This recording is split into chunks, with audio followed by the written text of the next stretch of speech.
What's up, everybody? This is Coach Rob from the platform, and I'm so excited for the guest I have here today. Wrote multiple books, ex-college quarterback, and reading about his bio on his website. Is former college quarterback and now known for equipping coaches, fans, and players with offensive innovations through books, online graphics, and clinics. It's just a great conversation we're about to have. We'll highlight some of the one of the books that he's written. It's just a great read. I suggest everyone go out and get a copy, get the whole library. I'm talking about Jake Franklin. How are we doing, sir? I'm doing good. Thanks for having me on. Thank you for the shout out. Greatly appreciated for Yeah, sure. definitely. It's somebody that I've followed for a long time, and I love your material that you put out, and just I'm so excited for this and just diving into everything. So let's start off with you.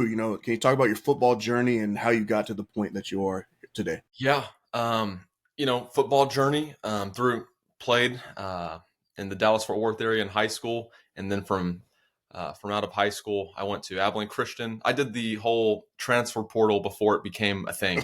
Right. I beat the trend early. So I went to Abilene Christian.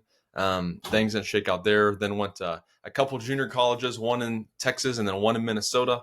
Playing in the middle of the woods up there, and then I finished up at St. Thomas down in Minneapolis, St. Paul. So it was D3 when I went there, and then FCS. They jumped up to FCS. I barely played there, but I like to say that I helped them get up to the FCS level, right? Of course. So, not true at all, but it's just something fun I like to throw in there too. So went to 4 different schools in 4 years and had 5 different coaching staffs in that time. So I got to see a whole lot of different offenses during my time. It went from up tempo air raid to where at St. Thomas it's you got a fullback, 2 tight ends, running back, and then you got a receiver, and it's pro eye shift and motion, very lengthy play calls instead of like ace 95 hurry. Got to see a lot of different things. And then after that, I'm like, I want to get into coaching. So I returned home and coached at a private school here in the Dallas Fort Worth Metroplex, and we ran the Flexbone. And I'm like, wow, like another new offense. So Right. that was very unique to learn the Flexbone. At first, I'm like, why do they do this?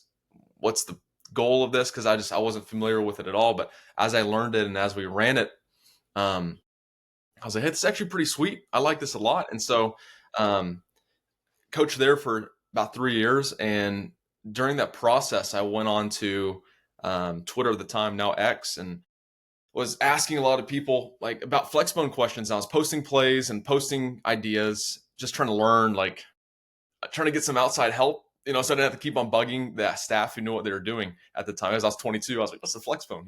Right. I don't want to Right. keep bothering them. So went to social media, and a lot of people started reaching out and made connections on there and posting ideas. People like the ideas. I'm like running like some LSU pass concept mixed with a Flexbone formation. Maybe it wasn't that good of a play, but people are at least interested. And that's kind of how the social media stuff got started. And I really I kind of just naturally fell into loving X's and O's and coming up with new ideas and creative football in general. Nothing wrong with 2x2 inside zone, but I like to see some more fun offenses than just that. So anyway, that's a quick overview of the journey and how I got to where I'm at today.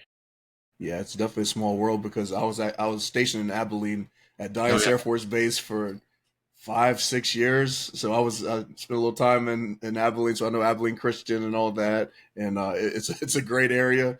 it is. It's a great school. It really is a great school. They do a lot of great things up there. So it's fun to watch them play as well. Yes, it is. They're Graham Harrell, I believe, is their offensive coordinator, so they're airing it out this season. Yeah, amazing coach for sure. And you Yeah. said what high school did you go to in the DFW area? It was Grapevine High School for 3 years in Grapevine Faith. So if you want to talk about moving schools, I did it quite a bit. So Yeah, yeah, definitely, off of definitely. football, though, Yeah, looking for off of opportunity. football. And Yeah, what place did you coach at? And what was your school in Texas? it was Legacy Christian Academy I know in Legacy. Frisco, Texas, and Awesome. they're doing really well right now. The last year and this year, they've been killing it. Yeah, when I was in San Antonio, I coached at Antonian, which is in Taps as well, and Okay, it's a great awesome. school down in San Antonio. I mean, Coach Fushak does an amazing job as a head coach. I love his RPO schemes, and he's one of the better coaches that have been around. He's just so organized and so detailed, and just I just love learning from really good, solid coaches. And obviously, Texas football is definitely amazing. So through your journey through college football, did you know at that point that, hey, I want to be a coach or I want to continue down this path? Were you always a film study guy, a playbook guy that just really just loved the X's and O's of it? Yes, yes and no. In a weird way. It's I learned the playbooks, but and this is why I'm passionate about what I do now. I learned the playbooks, but I didn't really understand football as a whole, like a smash concept, corner hitch is universal. But like I didn't understand that. I would just learn the playbook.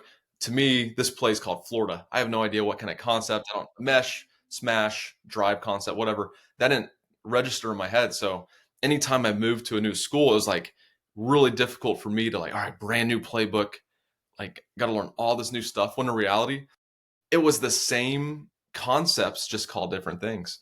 And so now, I mean, that's why I love making complex things like simple. And I think there's a lot of kids in my shoes going through high school and college that they don't really know football as a whole. They know their playbook, they might know their offense, Right. but they don't know football as a whole. And that's not, it's partially their fault. There's plenty of content out there now, but it's also, we need to introduce that to them as coaches or online, whatever.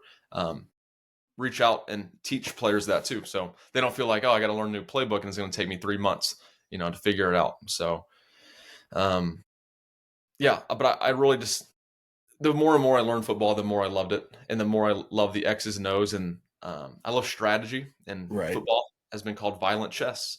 Right. It's you get to hit people, which is awesome. And on defense, some on offense. And then, you get to strategize and how do you flank? How do you find grass? How do you take advantage of your number advantages on the perimeter or in the box? So it's like, it's the best sport. It's beautiful. It's a perfect mix of like gladiator but like chess at the same time. It's amazing. That's why so many people love it, though. Yeah. That's why I love it, and you love Yeah, it. I mean, it's just I love the game of football. You said the strategy piece, the competition piece. I think just innately in us as human beings, it's the whole strategy, the movement, just the it's just that same mindset. And I Yeah, love the game so much for that. And just you build up all week to you build a system, you play the game. You don't know the outcome, but you just do the best you can, and then it's like rinse and repeat. It's just one of the things that is such a fun game to coach, such a fun game to be around in every aspect. It's just it's awesome. it So is 100%. when did you fall in love with drawing plays? Was it just like was there a moment? Was it a coach? Was it just, what was the moment for you? I in high school, um, my spare time, sometimes during class, I hate to say it, I can say that now. I just found myself just drawing up plays all the time, and it can just it. I did it here and there throughout college.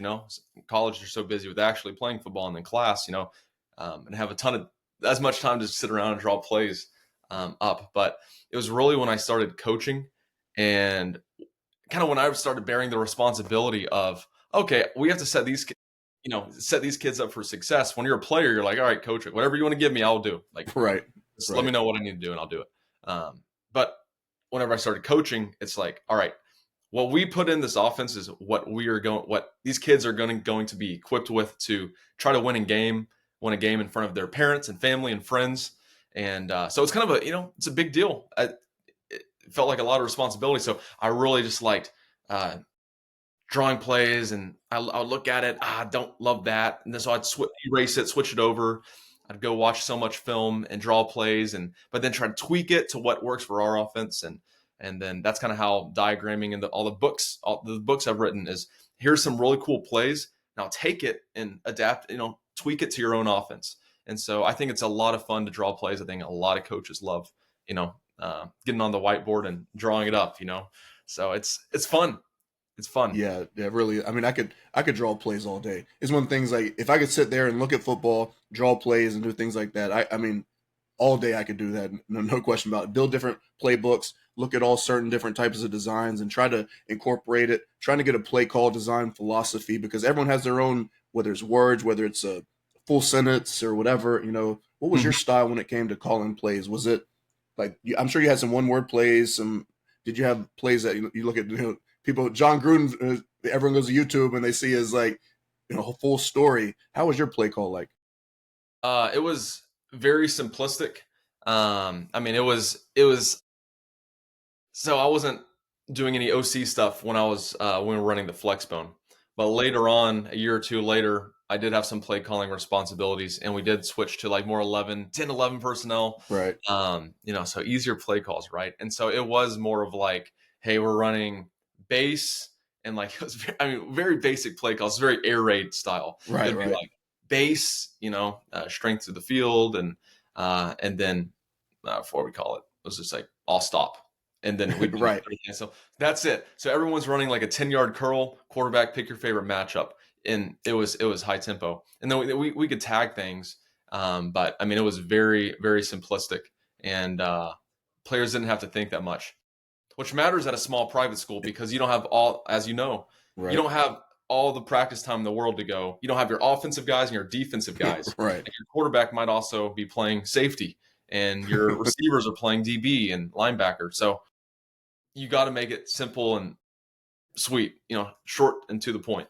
That's kind of how we operated, and it worked out. I mean, we were as effective as we could be on offense. So now, though, I mean, I'm more open to longer play calls, but I got to think about the players as well. Are they able to do that? Depends on the school and the situation. Yeah, definitely. It's funny because you'll start off with all stops, and you start tagging stuff. All stops. At H flat or whatever. Now it's like it starts building onto that because now you're tagging so much. It's like, all right, we I need know. a whole new play call for this. I know. So It's that's the crazy. funny part. I mean, it's insane. We'd have base X choice. That was it. And we had a 2x2. The X has a choice. The slot has a post to occupy the free safety, and the other side, hey, just run 5-yard hitches. Rest on this play. Basically, we're throwing to this side. But then you start tagging maybe a receiver over there, like an alert, and then it starts getting a little. Right. Should we just come up with a new play for this? Right. Yeah, name it something different. Yeah, For sure. definitely. So what does, equipping coaches with offensive innovation, what does that mean for you specifically? That looks like providing film, diagrams, uh, descriptions, videos, whatever it may be, to teach the game and provide more. Just all you need is an idea. Like, wow, I like that idea. Let's put that in our offense. And it's cool. One of my favorite things is when people will DM me a video of like, hey, we saw this and we put it in, like, look how it worked out on Friday night, and then seeing it work. I'm like, that's awesome. That's amazing. That's the whole goal, is to you know, it's such a time consuming job. So if you can just help guys come up with ideas so they don't have to spend all day looking themselves, then Right. that's a win. That's what equipping coaches with offensive innovation looks like for me, is just providing a multitude of avenues to get good ideas and to hear, a 2-minute clip of Mike Leach talking Right. about his theory. And then you're like, oh, that's a good idea. I like how he thinks. Let me apply that to my offense. And then maybe that will help. So there's so many different ways to help out coaches, and it's a time consuming job. And if I can help it be less time consuming so they can go home earlier on a Saturday, then great. Then that's the goal. That's what I want it to be, and that's what I want it to become as well. Yeah, and as offensive coaches or coaches in general, you're always looking for ways to make your team better, ways to make yourself better. Even if you don't take a full concept from it, it's like, hey, I really like this design that they had on the strong side of 2x2, or I really like what they did with the back here. Or Yeah, you start hearing people talk, like you said, Mike Leach, and you're like, okay, I like how he's. I like how he's doing that. I can't do it completely. I'm not going to walk around with a sheet of paper. Like, when we grab a sheet, this is not going to be my offensive play card, right here. yeah, you know, that's I, it but I might not have the full, IHOP menu, but for there's sure. certain things you can take from certain coaches, and I love looking at whether it's the air raid, because air raid is simplistic in calling, but there's so many great concepts. Like the four verts concept for me is one of the best concepts. Mesh is another great one that I just personally love, especially when they're running the true four verts, whether they're doing a hitch depending on the DB or things like that. It's just there's so many. You can run four verts all game and just tag certain things for your pass concepts. It's just a great thing. So It what are is. some concepts that you like, that you're like, man, I really like how this is done, whether it's run shoot, air raid, wing tee. What are some things that you truly like? It's a lot of them. I'll say, Right. I'll think one of, and I'm sure you feel the same way. There's probably 20 things that you like. I love a good old fashioned flood concept, sprint out to the flood concept, because I was never the most mobile guy, but it gave me a chance to move the pocket, have some space, and then also get, I have a shot on the sideline, and then, I have a 10-yard out, a sail, whatever you would like to call it, and then Right. I have a backside crosser and then a check down. So if you're, out of trips, like trips right, rolling out to the right, you can read high to low, alert the MOR, and then you're really reading from the sail to the flat to the backside crosser to run. Right. I try not to run, but that's one of my favorite things. One of my favorite concepts, just because it's a great way to attack zone and man alike. You flood aside, the corner's put in a bad spot. He's got to trust the free safety is going to be over the top if they're in a cover two. Someone's usually going to be open on that. If no one is, though, you have the opportunity to run the ball. So I like a sprint out to flood. Um, I like the shock concept. It's like a, variation of stick. So it's out of trips usually. You have like a locked hitch on the outside 6 yards, a slot fade from number two. And then you have a stick route. You can sit it at 6, or you can work out against man from number 3. That's another. I like quick game too. Just easy completions that build the quarterback's confidence, and easy reads too. If you're getting a zero look, if you're getting a pressure look, you can alert the slot fade. If it's cover one, they're pressing, you can look at the slot fade. But if they're just in the zone like too high or cover 3, then you can look at the stick and the hitch. And then on the backside to the solo receiver, if you have a slant, there's no alley defender, you can take it. So I like plays that give quarterbacks options against any coverage. They have hot routes built in. 4 verts is great, but if they're bringing more than you can handle, Right. where's your outlet? So I always try to be very intentional about putting in a hot route. Slot receiver, oh, he recognizes a blitz, well then sit down, or change the route to give the quarterback an outlet so he doesn't get killed back there. So yeah, I love flood, I love shock. Mesh is always fun against man. It is. So yeah, I'm sure we can make a whole series on past concept. Right. And Um, that's a fun thing about the game of football, because for me, I love the four verse, I love the mesh, and certain people like certain concepts better than that. For me, it's, when I'm sitting back there and I say I want to throw the ball, and I know this person has a go, this person has a hitch. Say you got trips and you have a 9 route, a hitch, and another 9 route as a quarterback. You're just reading at that point. Who does what, or you flip it to you have a hitch, a go, and a hitch. So as a quarterback, it's like, okay, someone's going to be open. So I'm going to read the field. I'm going to read who takes what. And a lot of times when DBs see someone sitting, they want to stop, and then you got the person that's going on a go. So for that's a sure. concept that I really, really love. And I think it's coach specific, but then it's quarterback specific, because what I can read might not be the same as my quarterback might hate that throw or hate Exactly. mesh. He might want to slant. Yeah. How do you go into that process with just being quarterback friendly versus what you really truly like? Well, I mean, in college, my coaches would always ask, "What do you like here? Like, what do you like against this team?" And I give them what plays I'm confident with. Like, for whatever reason, and I don't hate it much anymore. I hated double slant. I'd rather have a slant and an out, like a little dragon concept, some call it, to put the stress on the outside linebacker to widen or to stay in. But double slant, I'm like, if he goes inside and passes off, then he's in the slant window for the outside guy. And I just hated it. I'm like, I'm gonna throw an interception. Like, I literally went into that play thinking I might throw an interception Right. here, which is not the right mindset. So, talking to your quarterback, what are you familiar with? What do you like? What do you feel confident with? That's important. And then doesn't hurt to talk to the other receivers too. What do you feel like you get open on? What are your best routes? And then also just making sure your plays and your offense are complementary to the guys that you have. I think that's huge. I mean, you see a lot of teams who are running the spread offense and their quarterback's not that great. And then the games last 4 hours because there's so many incompletions and at the high school level. And you're like, there's other offenses out there that you can run. You got flex bone, wing T. You can run some pro eye stuff, pro style. And so I just think that making sure that your plays make the most of your team's strengths and minimize the visibility of your team's weaknesses. You don't want the defensive coordinator to see your weaknesses and try to exploit those, right? So you try to hide those, but also maximize the strengths. And so whatever that looks like for each team, I say make the most of it. Make sure your guys like the plays, and then make sure they're confident in what you're running. And then also, hey, find out like what they're not very good at, because the parents in the stands probably say, "Oh, they're not. My son's not bad at anything." Well, they probably are. I was bad at some things. I was not a mobile guy, so they're not going to call quarterback power and quarterback counter for me because I get killed and fumble probably. So that was my weakness. So we didn't run that stuff. Um, so that's good coaching right there. But yeah, I think maximizing strengths, minimizing weaknesses, with the personnel that you have.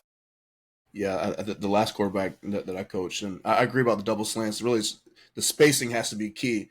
The spacing and the steps, right? Like for me, what I would do would put someone on more of a shallower two-step slant, and the other outside receiver, make sure he has a spacing. He's more on a 5-yard slant just to have that spacing. And the quarterback would rip it to the outside on the slant every time. He just had the timing on it. It was perfect. So it was one of the things like, okay, we'll keep on adding that type of concept because for whatever reason, he just read that really well and he was confident throwing the slant to number one. Yeah. And for big gains too. So he just liked the windows on it. So I definitely understand that for sure. Yeah. Well, that's awesome. I mean, one more thing I'll add too is, and I learned this from hearing Kurt Warner talk, is on plays where you have maybe the same, kind of like you were saying, double slant, have that first slant, that most inside slant, be a one-step slant, Yep. like a bullet slant, they call it. And then Right. the outside can be a true three-step slant. And so you have time to read from inside to outside because they break at different times. It's kind of like scissors concept. You can't guys breaking at the same time. It makes it really difficult to read. So if you can have the corner breaking at 12 yards, and then the outside post breaking at 8, well then you can read it from post to corner, and then that safety has to make a decision too, because he has a but they both break at the same time no matter what the concept is. It makes it really difficult to read because you're late either way, Right. if that Yeah. makes sense. It, But no, yeah, no, just like what it you're does. saying, just like what you're saying. It makes perfect sense, and I mean, I want to make sure we get into the book, so I don't want to stop too long on this one for sure. But I do like the scissors concept because I think yes, for a little bit it's muddy, but I think pre snap you kind of have an idea of who's going to be open based off the defense's alignment and what they're doing. So Hmm. once you have that, like you can get a big gain on a scissors concept. You really can. Whether it's and I like scissors out of trips where number one and number two are run the vert switch or the scissors, and then put the number three receiver on like say a bubble or something like that. Because the way and people defense don't do it as much as they used to, but they used to really drive on those bubbles. They see a bubble and you see the linebacker just screaming down, So a lot of times you can get something off it, and then add motion. What's your thoughts on motion? Like I love motion into scissors, motions into everything you have because it makes the defense think about one more thing. Yeah, I love motioning because I heard a clinic recently, and it's just talking about how to always be intentional about your motions. And you know emotions can help you recognize a defense. What coverage are they in? They can give you a numbers advantage quick. They can help your receiver or running back, whoever it is, get into an advantageous position. They can already have speed getting into an out, an up, or an out, or whatever it may be. um, it can create miscommunication from the defenses. So it's very important to not be stagnant. Emotions can give you an advantage, but you have to be very intentional with the motions. Don't just motion to motion. Have a reason behind it, and you can know that reason all day. But if the quarterback doesn't understand what the motion is for, which again, part I didn't, I'm just gonna motion this guy, and my mind's elsewhere. So having the quarterback understand the motion and what it's used for is very important as well. So I think that's a very important thing to teach and really go in depth with the QB too. So coaches can know everything, you know, That's key. Yep. but the players have to know too, or it doesn't matter at all. So I used to motion, like I said, used to motion guys all the time in college. I'm like, just get out there. Like I got my mind on other things. But looking back, I'm like, man, I really wish I would have understood the purpose of that, because that would have helped me make better decisions with the ball. And you know, it's like I look back all the time and I'm like, gosh, like I need to apologize to my OC for what happened 8 years ago on the field in this game that he doesn't remember anymore. But I do, you know, I just wish Right, I would right. understood it better. Again, huge part of the reason we're doing this kind of stuff on social media is so kids, the players, the guys who actually matter can know what they're doing. So Yeah, yeah. I think the key is, like you said, is getting the players to understand the why, and then why you're motioning this guy. Whether even it's a run play, you're trying to make things look similar. You're trying to build plays, stack plays on top of each other. And I see you're wearing a Cowboys shirt, and I've been talking before. I'm a huge Cowboys fan, and I listened to one of Brian Schottenheimer's press conferences, and he was just talking about how they break down the why of each play. And you think that's at the NFL level with a guy, Dak Prescott, who's always in the MVP conversation. They had great receivers, but still, even at that level, they're breaking down the why. They make sure all their players know the why of each play. I mean mhm, that's truly that's what you're talking about. I mean, if they're doing the NFL, you think sometimes the basics. Why are we teaching the base? That's more of a younger thing, but no, high school level, college level, NFL level, you have to give them the why and all that. So is that kind of absolutely. your concept behind? You want to Yeah. make sure coaches know the why, players know the why. Mhm.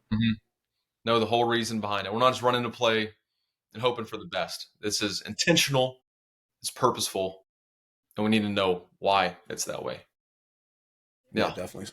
So let's get into the book a little bit. So let's talk Army and Army Navy X's and O's. Where did that idea come from for you to do that?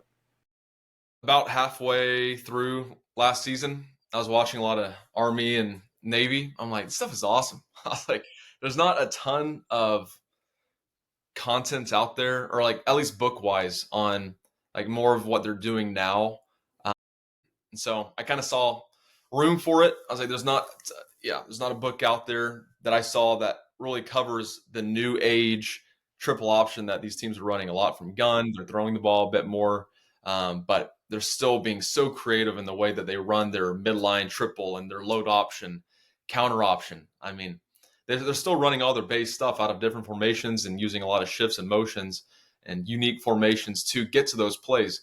And I can't remember a time that they've been better than right now. I mean, Army and Navy both last year, I think, were both ranked at one point, Right. and then Navy this year is undefeated, and so yeah, they're doing something right, and they're always playing with smaller guys, and so you have to make up for that by having a more creative offense, which is the triple option. So I was like, I'm going to put all these awesome plays in a book. So anytime you need an idea, you can pull the book out and look through it. And then that's why there's a little diagram your own Right. section at the bottom. So you like this play? Well, now make it your own by putting it in your offense at the bottom. Yeah, definitely. And I love the book, and we'll show it here in a little bit. But if you had to describe Army's identity versus Navy's identity, how would you kind of break that down to someone who's maybe never watched or has a limited knowledge of these two teams? I would say Army is more of a, at least last year. This year it might look a little bit different, but let's see here. When I'm looking, I have the book right here. When you look at the table of contents, you can almost see the difference in in the offenses. Navy had a lot more from the gun, at least from like the film I was watching. There a lot more from the gun. They threw the ball a little bit more. They'd run a lot of quarterback run plays from the gun, but then they're running mesh rail and four verts and an MOR and a speed out. So I saw a little bit more like modern spread style from Navy. Whereas when I watched Army, they were still very. I saw a lot more like actual flex bone from them, so they still stayed a little bit more traditional. They'd go from the gun, but then they run the quarterback a ton.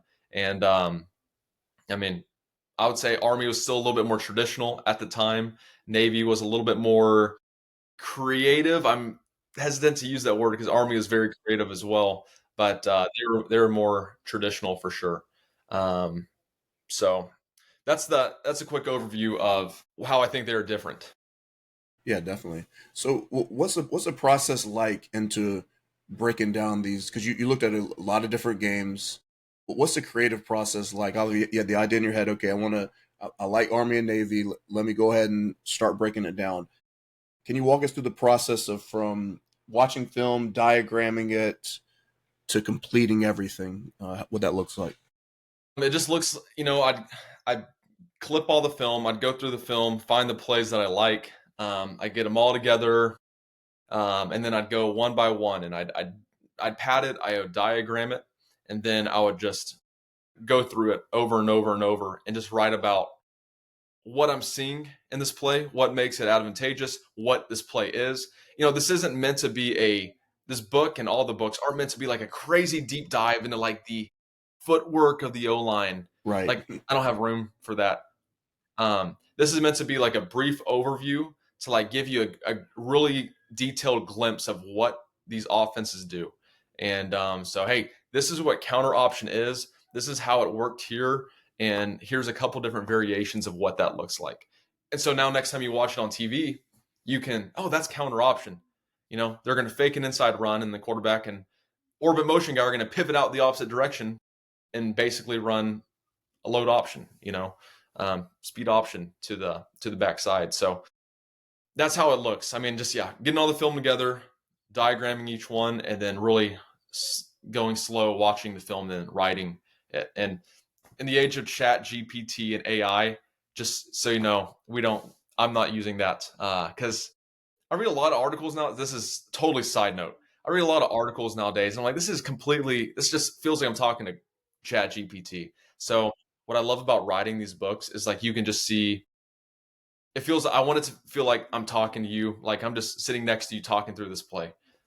It's not meant to be super formal. It's just meant to be, hey, like learn this offense with me as I learn it too, Right. writing this book. Yeah, and that's what I love about the book, because you don't want you want it to be a paragraph on the play. Mm-hmm. You're not, to truly do, to the full extent one, you're going to probably lose a lot of people because it's going to get real into it's going to be an extremely long book. But you're looking at the play, and we're so visual by nature, especially as coaches, right? You don't have a ton of time to truly let me look at it on the whiteboard in this page in this mindset, a piece of paper or on the screen. Let me look at it. Let me just sit on the play and just let me stare at it for a little bit, like most coaches do, right? Put on the whiteboard, let me look at it for about 10 minutes before, and then let's talk about it, right? Okay, so what does this look like for us? Because we're not Army, we're not Navy, we're high school, we're different, we're different at different level. We're youth football, we're NFL. Let me just chew on it, but it's still good enough for the average fan to say, okay, I want to know what's going on here. And as they want to increase their football knowledge, this is a perfect book for them, because it's, like you said, it's not Chat GPT. It's very conversational. So I appreciate that, because as coaches and stuff, we want to see the play, and we will come to our conclusions as we do it. We'll read the quick paragraph. It's not too long. It's very readable. And then we'll kind of dissect it and see what we can add. Was that your I'm sure that was your thought process when you're doing this. For sure. Yeah, I want this to be a good book you can pick up if you're on vacation, read it on the beach with your family, watching football. You can look at this just easy to read. You don't have to read it necessarily in order. Go to the plays that you find interesting and watch it, and scan the QR code and watch the play too. There's the film always. Exactly. Yeah. Helps a lot. Yeah, man, I definitely love it. I mean, I can't get enough. It's like a football geek's dream, right? Just to thumb through it real quick, put it down. It's not it's not super wordy. I can just come and go on it as I please. That's the goal right there. Yeah, definitely. So let's get into X's and O's a little bit. We'll get back to the book for sure, but let's talk about innovation. What is innovation in 2025? You watch football now, it's a lot of condensed formations. You think people like Sean McVay came along, so everyone's running the condensed with emotions attached to it, because you can get so many different advantages from it. But what do you think innovation in football, where are we going as a community? This isn't my own idea, and I'm sure you've heard this before, but it's a cyclical game. I mean, what's old is new. You're seeing more like 6 offensive lineman sets. You're seeing more tight ends. I think North Dakota State's been ahead of the game, where a lot of people are going, where they're in like 14 personnel. They got 4 tight ends. Right. I feel like a lot of people are going that direction. I've seen a lot of Alabama. What's his name? Like Caleb Bohr? No, it's not the head coach. He's the left tackle, I believe. Caleb Proctor. I could get the name wrong, but they're throwing screens to him, handing the ball off. I'm like, what is every game? There's one play they put him in. I'm always waiting for it when I'm watching Alabama. I'm like, what are they going to have for him today? It's stuff like that where you're making the most of your personnel. You're putting 4th and 1. We're not just going to run inside zone with the running back. We're actually going to put our left tackle in and then run him right down the middle, or stuff like that. It's finding unique ways to get bigger bodies against like 4-2-5 defenses where in the spread defenses lightened up a little bit. So now we're bringing bigger bodies back to offense, and you see like a 400-pound man motioning into the box and then running split zone and kicking out the defensive end. I'm like, that's just, man, I mean, D end nowadays, they got to, you're being read or you're having a guy full speed hitting you on a kickout block. I mean, that's terrible. So offensive innovation, yeah, shifts and motions, condensed sets, more tight ends, more fullbacks. Fullbacks are making a comeback. We just keep hyping them up online, and people are like, all right, I guess fullbacks are back. And they are. And so stuff like that. I mean, I think a lot of bigger bodies are coming back in the game, along with shifts and motions. And then you see a lot of, and this has been around forever, it's nothing new, but it's a copycat league. You see the same plays in the NFL as you do in college. And once one team runs it successfully, it just spreads like a wildfire. And like running back fast to the flats, that's a popular one. Tight end leak, that's a popular one. I see like a lot more teams running like just, they're not an option team, but speed option. I feel like I've been seeing a ton of speed option. Right. Even from non-dual threat QBs. So yeah, just a lot of different ways to get into your plays as well. Different formations, different motions to run the same play. Yeah, So definitely, and that's what I love about designing plays because we would do things as well. Obviously every office coordinator does, but shout out to Brennan Marion, one of the obviously Texas. Everyone knows if you live in the state of Texas or nationwide now, Brennan Marion and the go offense. So we would install stuff like that into our offense, with two backs on one side, and then we put our 3-4 star left tackle. We kick him back in the wing, bring in another big body, and now we're running counter or whatever the opposite way, like you said. The DN's getting kicked out. You got two backs on one side, so the defense obviously has to respond to that strength because we'd toss it to that side. And it's so fun when you do things like that, and the players enjoy it too. I'm sure the kid from Alabama, he's like, "What's on the checklist for me? What do we do? What are we designing this week?" Because I think he was in the Wildcat last week, and he's running people over. Everyone wants that opportunity. absolutely, that's a great one. So yeah, definitely, yes, it sir. really is. Yeah. So when you're designing a play, kind of what's your checklist for designing a play? Defensive keys, spacing, protection. Kind of how does that process work for you? Yeah, it just looks like, again, what concepts complement our players, and then what defenses are we going to be seeing a lot of. I like concepts that are good against a multitude of coverages. You can't guarantee that the defense is going to be in this coverage or this front all the time. So what plays can we easily adapt this concept to, or what concept can attack a multitude of coverages? What gives the quarterback answers without it having to be too much processing? So, I mean, that's why I like full field progression. I mean, you're just reading from 1 to 2 to 3, or like a stick concept. You're just reading this backer right here. If he goes in, throw out. If he goes out, throw in. Just keeping it simple. Maybe putting one concept, a cover 2 beating concept on the right, cover 3 beating concept on the left. Just again, trying to give the QB answers. You don't want to feel stuck ever. And so that's just a quick, very generic overview of my thought process. Is do your best to keep it simple, but also you don't want to be too simple to where you don't have answers for your quarterback and your offense. Yeah, definitely. Like, can you walk me through your weekly grind? Like, what's with the content, the breakdowns, play designs, and some film? What does that process look for you from week to week? Because you put out consistent content, and it's really in depth too. Thank you. I'm trying to get more. What I'm trying to do down the road is get my face more in front of it, get on a whiteboard, talk through things, just make it more of like a personal, like I love showing Mike Leach and Nick Saban talking, but again, trying to share some things in my way of teaching it as well. So that's kind of where I want to go down the road a little bit more, but it's a lot of, I'll be watching football all day Saturday and Sunday, and I take note of what plays are different, unique, cool, and I'll take note of that. And then throughout the week, I'll try to put those out there. Hey, here's what the Rams ran. Here's what Texas Tech ran that was really different and unique and cool. So I just want to share those things. Then I always have a ton of clinics and coaches I listen to, and so I'll try to post those as well. whenever you know, as I go throughout the week. So it's not necessarily like super structured with what I'm posting, but how things pop up. I have a big list of videos and plays, and whenever one like hits home to me, I'm like, that's good. I'm gonna share that. I share it. So whether it be drills or a play or coaches talking, whatever it may be, I just try to share as much useful stuff as I can. I don't want it to just be tons of spam and endless Right. information. I want it to be like an offense, like intentional. Why am I Right. sharing this? How can it Yeah. help? Yeah, Yeah. definitely.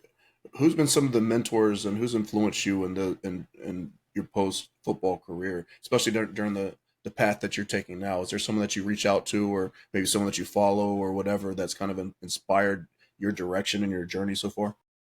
Um, it would probably be, sounds cliche, but it would be too hard to like name all of them Right. because Right. there's been a lot of people I've reached out to on social media for help, and they're so, again, oh yeah, here's this playbook, and here's that, like these random people that I've never met in person have helped me so much learn football.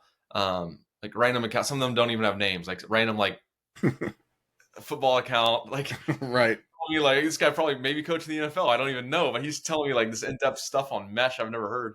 I'm like, well, all right, like, thank you. I was like, I greatly appreciate your insight. I have no idea who you are. So there's been a lot of people online for sure, and then I've had a lot of former coaches also that I've spoken to the last 4 years or so that have been able to pour into me. And now that I'm older and more experienced, I've been able to talk to them about football in a way deeper Right. way I used to not be able to add much value on the whiteboard, but when I played, I don't think a little bit, but now I can offer a lot more, so we're able to have in-depth conversations about football when we used to not be able to as much.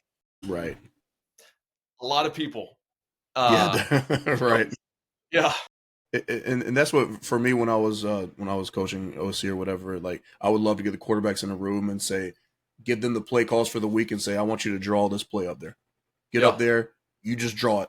And if we'll walk our way through it, we'll talk our way through it, but as a starter, you should be able to draw, whatever concept it is, the offensive exactly. line, what they're doing, the running back and the receivers, and really just building that knowledge of football because football is such a mental game. Yes, obviously it's physical, but you're talking about defense, responding, reacting, reading, things of that nature, even on offense. So you have to Yeah, know so much, so you do. much. So let's You're get right. into the book again. There's a couple plays that I wanted to go over, so we'll just start from the top. I love the design of it. I really do. When I look at this cover, it's like, man, that's something you can put on a poster. I don't know. Yeah, It thank just you. My buddy designed that actually. it's awesome. It really is. Like people are so creative. Like I'm not that. I wish I was that creative. I mean, you look at it and think, yeah, it's a simple design, but man, there's so much detail into this that I wish I was that creative because something I would put up would be probably be the most basic thing you could see. But I definitely like that for sure. And obviously the QR codes and so there's a couple plays I want to go for over for each one, and then if you have anything you want to do, but I'm a like we talked before. I love running the ball, obviously, especially when I was in wing T last couple years ago. But four verts out of this concept, and that's page 20. So let me go to page 20. And for me, I look at this and I take so much from this because so many plays build onto this. Obviously, they're not coming out and running four verts. That's not their primary play. They're not doing that nonstop. But No, for they're me, not. when I look at this play, I'm like, it. I want to read that running back and then that wing right there because I like how the wing takes he's going to go vertical. So they don't respond to him any type of action, then that running back for that check down or the Y, I think it's a Y right there, is going to be that's kind of how I read it. Can you just walk us through this play real quick and kind of your thoughts on it? Yeah, I mean, four verts is I mean, even triple option teams have it in. I think it's important to have. And real quick before I forget, Mike Leach, I believe he used to talk about how he would throw four verts. He would purposely set up the defense during practice in like a non-ideal look, and he'd still throw four verts against it because he Right. just wanted this to be a play that no matter what, they had a chance to succeed with. So four verts is a great play that you need to have, and it's worth putting attention and detail into. Even Navy did, and typically you're reading from inside out. I mean, if it's a one high defense, you can read the seams. If you have 2-by-2 formation, you can read the free safety. Look them off one way and hit the seam coming back the other way. Against a two high look, you can read inside to out. If you're getting pressed, cover one, and the guys are pressed across the board, then I'm thinking I'm throwing this outside. I might look off one way. I'm going to trust my outside receiver to win his release and stack the DB and then take a shot outside. So just kind of depending on the defense that they present you with dictates how you're going to read this play. But I mean, it can be as simple as a quick inside out progression. And there's what I have come to find out through posting things on social media is no matter how I say I'm going to read this, well, there's always a different way, right? Of course. I always hear, this is how you read this play. No, this is not how you read it. So yeah, there's a million ways to read four verts, but I like reading it inside out of trips. And here, I mean, they hit the H back quick. The linebacker Right. blitzes, the outside backer widens out with the seam, and the free safety, or it looks like the strong safety, he doesn't get over the top in time. So it almost turns into a quick pop pass to that H back. And if that backer runs with them real quick, well, then you have the number 2 running up the hash that Right. you can drill in. And then if he gets pressed or some guys over the top, then you can throw a deep ball or a back shoulder to the outside wide receiver. So I like four verts. You have a lot of one-on-ones. And if you like your matchups, then this is a great play to make the most of it. Yeah, I really love the design, especially you think of a team like Navy. Those defensive players, they have to read run. Mm-hmm. Right. I mean, like Yes, exactly. even when you get spread out, like the percentages are they're so run heavy that you could still run out. You could run out of here. You could you got play fakes, you got RPOs, you got so many things that they do such a good job of setting you up that when you Yeah. go to pass in a four verts concept, you basically have a plethora, so many things that you can do because you're expecting some one on ones and you're expecting them to read run because you've done such a good job of running the ball up to this point that if they're going to sit there and they're going to play you like a traditional, whether there's an air raid team or a spread team, and they want to play it true to that, then you're going to have the numbers within the box, and already your offensive line is they're road graders anyway, so you're probably going to be able to run the ball 4 or 5 yards easily. So Oh, yeah, that's no doubt. great play. Yeah, it's a beautiful play. It really is. I mean, I just love it. People look at it; it seems so simplistic, but like you said, when the quarterback comes out, as long as he can read exactly, depending on however you want him to read it, but like you said, the seam will be there. You got the pop pass, you got there, and then you're going to get your man to mans. You're going to get some favorable matchups out here too, because if you have a dude out here, you got exactly what you want. The Mm-hmm. DB, Yep. you're running at full speed, and you have all this 5 yards or whatever to throw it back shoulder, a little back shoulder to the sideline. Just so many things you can do. So yeah, tons of things. The next one I think was page 57. Now we're going into armies, and this is a one that I love because it's still within their true formation. Where Navy spread them out a little bit. Here you have to be thinking run, especially depending on the down and distance as well too, right? Say it's a third and short or whatever, like you come out and they're thinking run, so you should get a very favorable matchup, especially if you put some motion or some action here. I Yeah. mean, you're going to get exactly what you want. So can you walk us through this double stick play by Army? Yeah, I mean, here they ended up hitting the stick, which he sat down because the corner widened and the linebacker to his inside blitzed. So if it's a zone look and you're not getting manned up, then you can sit down. So, I mean, he immediately looked to, off my memory with the film, he looked to the right and he saw the corner widen real quick with the slot back. And then, yeah, the linebacker blitzed. And so he got the ball out very, very quick. And I mean, linebackers will be think and run first, especially out of this formation, like you Right. said. So those quick little routes that sit right behind the linebackers, I mean, they're there all the time. I like stick. I mean, a lot of times, and it's changed a lot, but triple option teams sometimes don't have the best pass protection. So I love quick game with triple option Right. teams. Again, their offensive line is smaller than most D lines that they're going to play against that are at a traditional school where they can feed them as much as they want, or they don't have military standards for their players. And then if you look to the field side, you can see looks like the corner. Yeah, he goes inside with the stick, and then so that flat route is open to the field. So I love stick. It's a quick hitting play, and it's just easy. It's an easy read for the quarterback, and um, it doesn't allow him to get sacked as easily since it's so fast.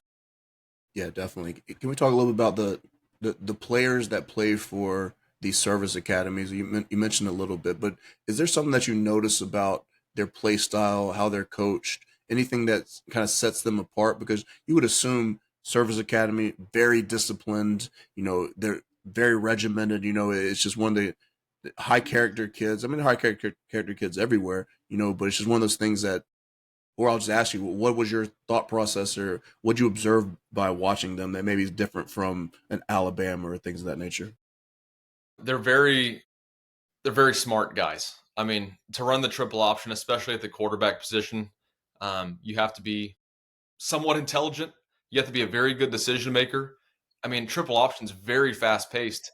I mean, if you're running midline triple and they in the first and second read, the pitch, the dive key and the pitch key both come at the same time. I mean, it's a quick pitch out to the full, to whoever is the pitch guy out on the perimeter, and so you have to be able to make very quick decisions. And with you're reading line, a three technique or a five technique. So I mean, it's very, very quick. So you have to be calm, cool, and collected as a quarterback, but you also have to be very tough. I mean, Army's quarterback last year, Bryson Daly, I think they nicknamed him Captain America. That dude was just, I Wow. mean, he did look like Captain America. Dude's just jacked. I mean, Right. just neck is as wide as his jawline because they're Army. They're eating protein in the weight room like Yeah. everybody Yeah. else. I mean, this dude looked like Captain America, but he was also a leader. You could see it in the way that he led. It was different than you see from a lot of teams. So, I mean, the quarterback position at these military academies, I mean, these dudes are very tough. They're great decision makers. They're very intelligent from what I've seen. And then, I mean, just to go to these schools, you have to be a disciplined, intelligent person. Look at a lot of these schools. I mean, their tutors are doing their homework, and Right. it's whether they like to admit it or not. So that's not. I don't believe that's happening at the military academies. Um, so I mean, these guys are going to be like on the front lines potentially someday. I mean, so there's no shortcutting anything, whether it be football, academics, life at the military academy. So yeah, I think you hit it on you're spot on. And as a military guy yourself, it's discipline, it's being a leader, and I would say that most of these guys, if not all of them, um, exemplify that in the way they play, in their toughness. You don't ever see them. You don't ever see them throw their hands up. I mean, I haven't really seen them often at Right. all. Blame one another. So I think it's a culture thing, and I think the military academy's culture is phenomenal. I think at a lot of other teams, you see a lot of arguing between players, and you see more penalties. And Army, Navy, and Air Force are constantly one of the top or least penalized teams in the country. So at the end of the day, it's a culture thing, and the military academies have a phenomenal culture that I think a lot of the Power Four schools probably don't. Yeah, I mean, I can't love service academies enough. Just the discipline and just the mindset, and it's a different experience than it is at a traditional school. Nothing against obviously there's great schools everywhere, and going to school, playing college football, doing that's all great and amazing things. But Mm-hmm. obviously we're highlighting the service academies here, and I Of don't think they course, get enough love as they should get. I think Navy, like you said, they're undefeated now, and I think they play their next big test is going to be against Notre Dame, and that's who knows that maybe they get into that college football playoff. I mean, they win that game, they for sure should get in. So it's just, for sure. I think a couple years ago it was Army who had a great season. They were left out. I just wanted to see them.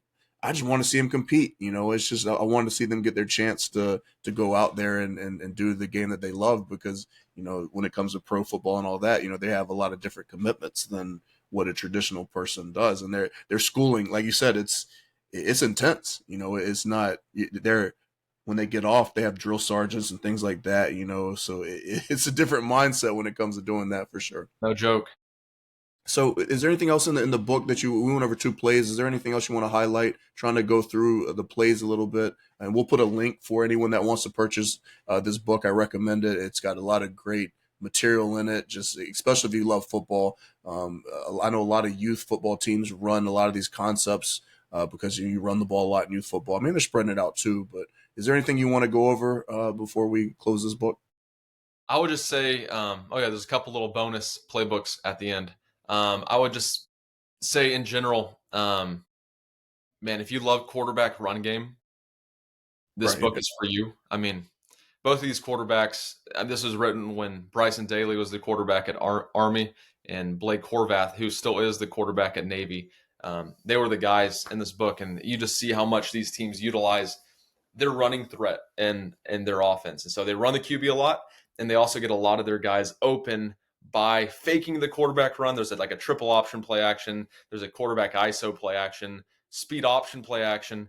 So, they'll fake speed option and then they'll pivot off their front foot and then kind of take a quick drop. And then, oh my gosh, there's a tight end who looked like he was blocking on the perimeter and then he releases. I mean, they get their guys open by utilizing just the threat of their quarterback run game. So that's one of my favorite parts of these offenses is the QB run game.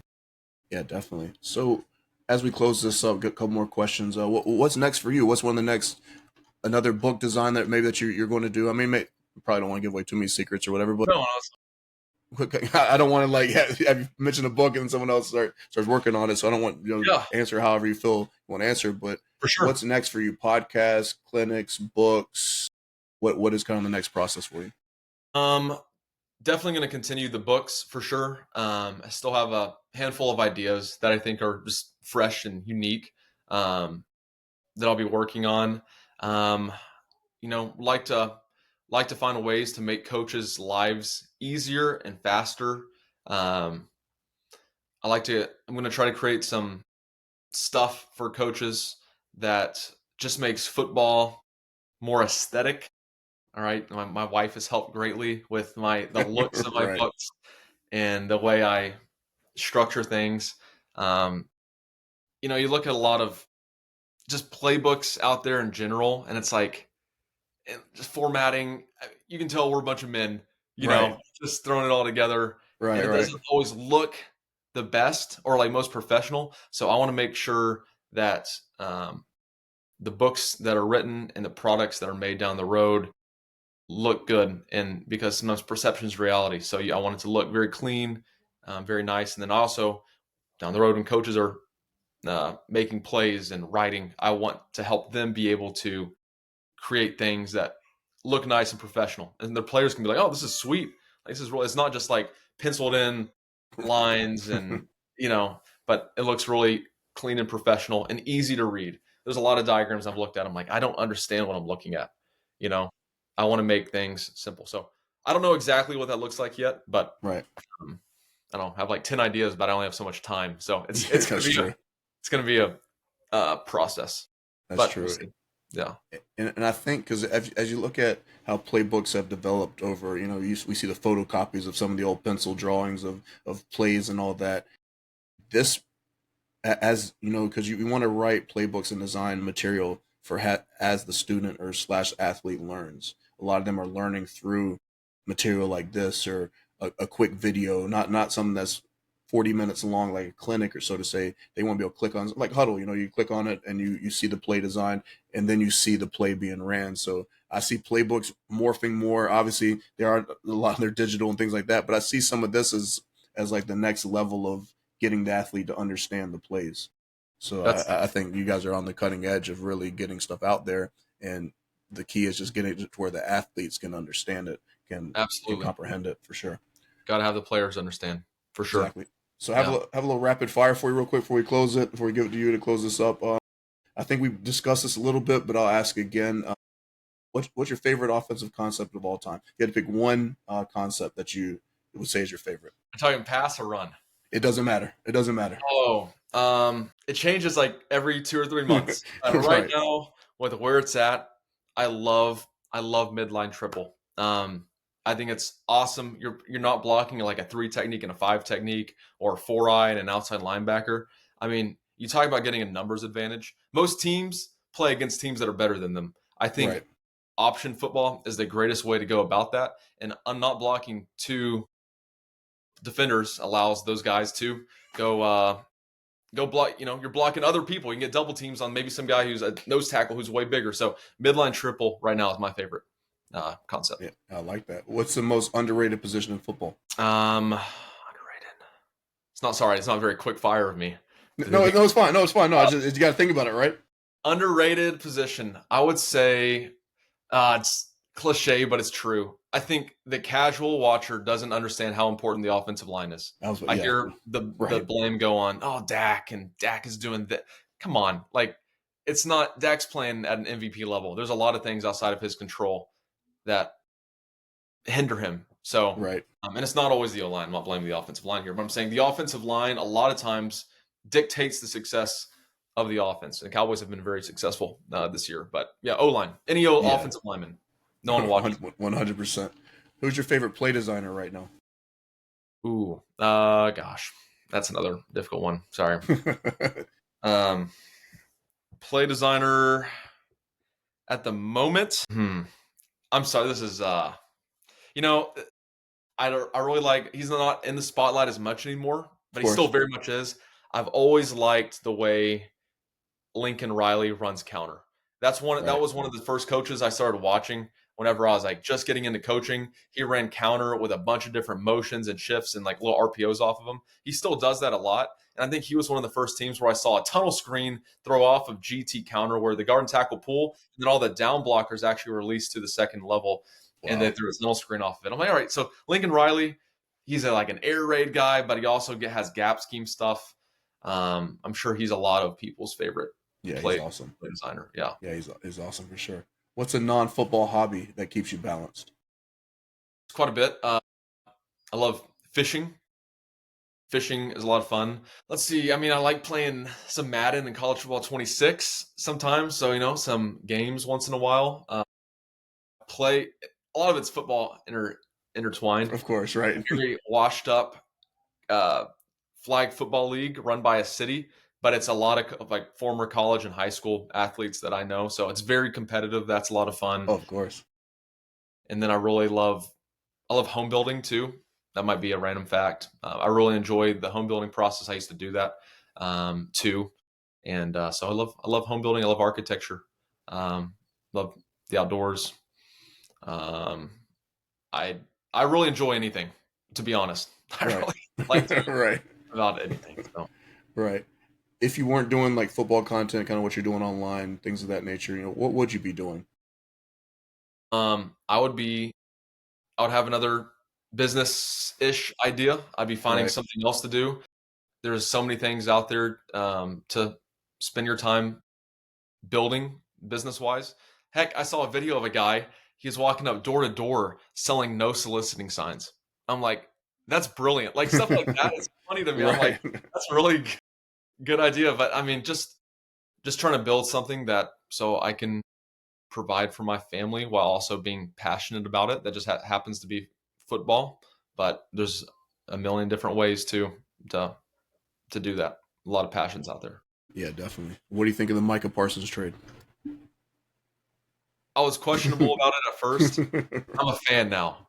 Right. Um, Now looking back, Micah Parsons sees this. It is what it is. But looking back, he would get all of his like I feel like he'd always do his best whenever the Cowboys are already up by 2 or 3 or 4 touchdowns. Right. Because whenever they're in obvious passing situations. So I feel like a lot of the sacks, he had great moments, but a lot of the Right. sacks were when it didn't necessarily matter a ton. And yes, he's a game changer. I mean, a week or two ago, he really made a huge impact um, for the Packers.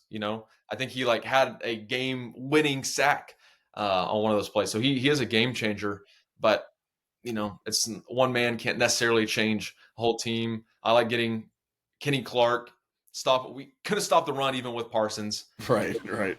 And so Kenny Clark, he's a nice little interior guy who can play the run a little bit better. And plus, we get a lot of first round picks the next couple of years. So I really love to see our defense kind of, you know, beef up a little bit in the interior and honestly everywhere.